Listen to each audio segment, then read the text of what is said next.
జోగులాంబ గద్వాల జిల్లా దరూర్ మండల కేంద్రంలో రైతు వేదిక నిర్వహించారు.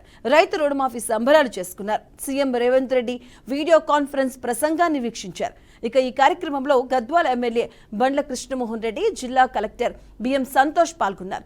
దేశ చరిత్రలో ఏకకాలంలో రైతు రుణమాఫీ చేసిన సీఎం రేవంత్ రెడ్డి అంటూ నినాదాలు చేశారు. రైతు సమస్యలు తెలిసిన నాయకుడు రేవంత్ రెడ్డి అంటూ ప్రశంసించారు. ఇక ఈ సందర్భంగా రైతులతో కలిసి ర్యాలీ నిర్వహించిన ఎమ్మెల్యే సీఎం రేవంత్ రెడ్డి చిత్రపటానికి పాలాభిషేకం చేశారు.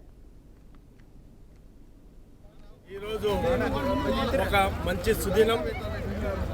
అంటే రైతు కుటుంబాల పుట్టిన ప్రతి ఒక్క వ్యక్తికి రైతు సమస్యల గురించి పూర్తిగా అవగాహన ఉంటుంది. ఈరోజు గౌరవ ముఖ్యమంత్రి రేవంత్ రెడ్డి గారు రైతు కుటుంబాల పుట్టినందుకే రైతుల సమస్యల మీద పూర్తి అవగాహన ఉండి పెద్ద కుటుంబాలు ఏ విధంగా అప్పుల బాధతోన ప్రతి సంవత్సరము కొన్ని వందల ఎకరాలు అమ్ముకుంటూ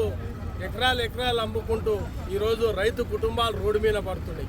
ఆ రైతు కుటుంబాలను ఆదుకునాలనే ఒక మంచి ఉద్దేశంతోన ఈరోజు గౌరవ ముఖ్యమంత్రి రేవంత్ రెడ్డి గారు ఎట్ ఏ టైం 2 లక్షల రుణమాఫీ ప్రకటించడం, దాన్ని ఆచరణలో 1 లక్ష రూపాయలు ఈరోజు చేయడం మా గద్వాల నియోజకవర్గ రైతుల తరఫున, రైతు కుటుంబాల తరఫున ప్రత్యేకంగా ధన్యవాదాలు. చరిత్రలోనే